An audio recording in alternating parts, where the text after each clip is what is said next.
Hi, everybody. Good evening. I was going to write it down, and I thought I'm going to do a video because it's so much nicer and so much personal and approachable. And this is quite a deep subject. Fairy tales. I love them. If there is something I love, is Disney movies. They are Aladdin is my favorite. I mean, who wants to drive a car when you can actually just go on a magic carpet? I mean, the first thing I'm gonna do when we are in paradise is just get a really nice magic carpet and just fly around. How much fun is that, rather than having to drive a car? But anyway, fairy tales. Um, if we look at the word fairy tale and what that means, it's a story often intended for children that features fanciful, wondrous characters such as elves, wizards, um, fairies. And the term fairy tale seems to refer more to fantastic and magical settings or influences within a story rather than the presence of the character of the fairy within that story. They're traditional and they often are passed down from storyteller to storyteller before they go into a book and finally they come into a movie. The first Disney movie, and actually I remember the story because they were about to get bankrupt. So they got all the funds and they decided to have a go at the Snow White um, animated feature. And oh my god, the Snow White was a massive, massive, massive hit. And then from then, all the other animated movies came forward. And I'm really pleased for that because I personally are the ones I watch the most. And Snow White, if we look at the story, we have the wicked queen that she's jealous of her innocent stepdaughter because she's really pure, and she orders the murder of her daughter, well, stepdaughter. Obviously, she runs away and she hides in a cottage with the seven dwarfs. And disguising herself as a hag, the queen brings a poison apple to Snow White, and she falls into a death-like sleep and can only be broken by the kiss from the prince. So, what does this mean? Let's look at it. Let's think about it. Let's see if you can see what I see. Yeah, because they're all the same. Yeah, here we got somebody who is very pure. We could represent the higher self, the superconscious, and we've got this boulder, this projection of the step mother being really, really evil, yeah, and wanting to break her and murder her to the point she has to run away and leave everything behind. And then she gets the helpers that they love her and they look after her and she looks after them. And then obviously she gives her the apple, the instructions. Here, eat the apple, the poison, like with Eve. By the way, if any of you are watching this video and you haven't watched the previous one, please do watch the previous one because they are actually in order for you to begin to awaken these memory cells. This is information to help you get enlightened. It's designed like this for a reason. I like putting this information because some of my clients with the records are quite long. So if they go and watch the video, this is information that was very, very, very good. As I usually instruct on the records to begin to open that memory cells and begin to download the information directly from the source. So this is the reason why the videos are done in the Wizard's Gate.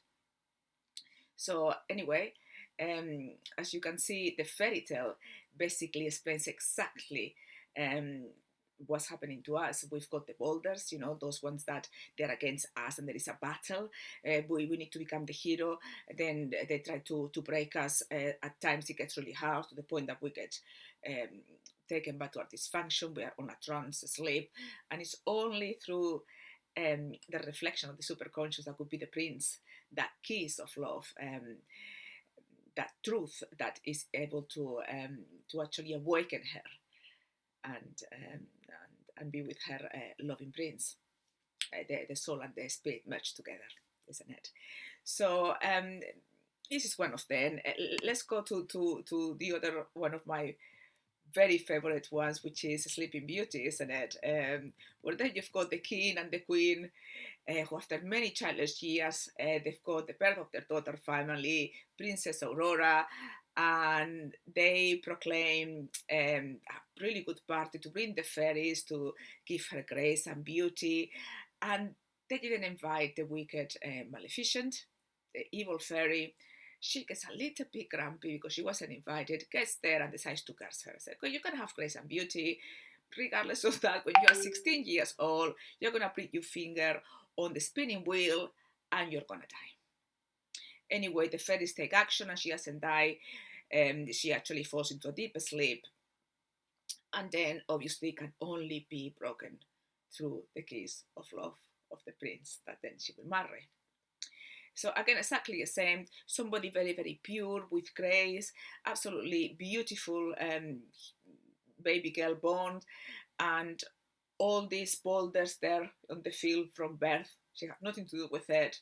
It had to do with the parents and the relationship with Maleficent, where she gets cursed. And let's look at the word curse, because this happens a lot on fairy tales. Somebody's being cursed, and people used to think that a curse meant somebody who did some kind of witchcraft and some kind of a spell to curse somebody. But the moment, for example, if somebody upsets you and you send a negative vibe, so I hope you get what you deserve, and I hope this happens to you. Just that thought, that's what we call a curse. It's basically a thought with a bad intention towards somebody. And because everybody else is either a projection or reflection of ourselves, that curse is returned to us. Basically, we are only cursing ourselves. So it's not good to send any thoughts with evil intention, we're going to call it like that. The thoughts will be there, but we need to remember that they're not our thoughts. Detach from them, and always, even if somebody's hurt us, to wish them the best and still love them unconditionally. And I believe the fairy tales are kind of have this kind of meaning behind of that purity and doing the right thing and focus on love and the merging of the yin and yang, the male and female, coming together in being in love and celebrating that love with everybody. Another favorite of mine, and you'll understand as I'll explain this, is actually the Beauty and the Beast, isn't it? Here it's a little bit different. Usually it's women that they are cursed and something happened to them, isn't it? The female. In here we've got an arrogant young prince that he falls under the spell of an enchantress who turns him into a hideous beast and he learns to love, and also he needs to be loved in return. And then Bella enters into his life and they fell in love, and he returns to be the prince, and this time his heart is pure and he's learned a lesson. So it could be the same. The arrogant young prince would be the self-conscious with the arrogance, like I'm wealthy, I can do what I want. Then obviously a lesson came, the enchantress, you're going to become a hideous beast. And then the only way that he could break that curse, again, another curse, it could be through the power of the truth and love in return, and that unity of the soul and spirit, male and female energies. Again, explain exactly what's happening to us. And then we've got Alice in Wonderland, going down the rabbit hole, which is exactly what we do when we enter this world. We're going down the rabbit hole to face all the patterns like she did, to fail all her fears, because her destiny was to end the reign of terror of the Red Queen. She had to kill the dragon. She kind of had to destroy the dual identity kind of thing. And then she got her authority, her power, she removed her boulders, and then she came out from the rabbit hole really, really strong and able to create that which she loves. Exactly the same. Do you understand what I'm heading? And the reason why all the fairy tales or all the stories in the world reflect what's happening to us is because the hive idea, the collective hive idea and problem-solving structure of this world can only give us information that comes from us. So it can only reflect what's happening to us. Is that we've got that veil in front of our eyes and we are unable to understand what it means. And this is when I said in the other video, the truth is between the lines. It's in that moment that as you are reading, you don't want to know. And when you are silent in that moment, in between the words, between the lines, is when the superconscious can actually reveal to you the meaning behind everything that you are reading. And it's just not fairy tales, it's most things. Um, the way, and this is very important to understand, so you can see how much in control we truly are, and how much we've been deceived that we are not. Nothing can be created in the matrix of the world, in this virtual reality world, unless it comes from us. Okay, it comes from the unconscious, but still, we need to believe that that reality can be created. The hive identity cannot create anything without us creating it. It's powerless. The only thing the identity can do is deceive us and instigate fear for us to create the reality that the identity wants to create. For example, we are depleting planet Earth, there is too many humans, soon it's going to be overpopulated, we need to find another planet to go to. Let's go to Mars. And then obviously NASA and the scientists, actually we've found a way that we can change the atmosphere, and we believe we can grow things in there, and there is water. Yeah, they can make Mars another Earth. That's no problem whatsoever. They can do that scientifically. Obviously, NASA is saying that, the news are saying that this is the plan. The human race is watching the news, and automatically they don't see the bigger picture. They don't understand what's happening. They are the identities put in the seed for us to believe in consensus that that is going to happen. The moment we believe it, then that reality is created.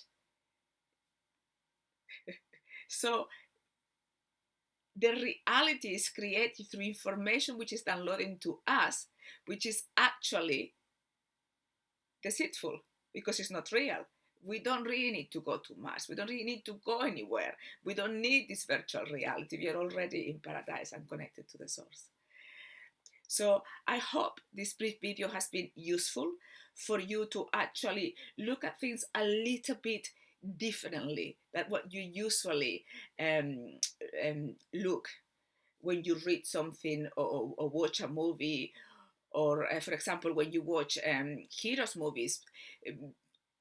The most watched movies in history are the ones about heroes, superheroes, Superman, Iron Man. What else? There's so many of them, isn't it? The Iron Fist, lots of them anyway. And we love them because it's a similar story. They're struggling, they want to help the human race, they need to become the hero, they're having these superpowers, and they go through a really difficult time, and then they become the hero, and they help the world, and they team up with other heroes. People love that because it reflects what they want to do. Everybody wants to be a hero. Everybody wants to be, the kind of god of the reality, and but in a nice way, the one who is a powerful creator and is able to help others direct them towards the truth. This is what we love those movies so much. So anyway, I hope you enjoy it. Thank you very much for watching it. And if anybody has any questions, again, feel free to ask me, and I look forward to next one, to see the information about next one. Tomorrow is going to be an amazing one, so prepare for that one. It's possibly one of the best ones I'm going to make. It tells things that I've never told before, and I hope you enjoy it. Okay, see you later. Bye for now.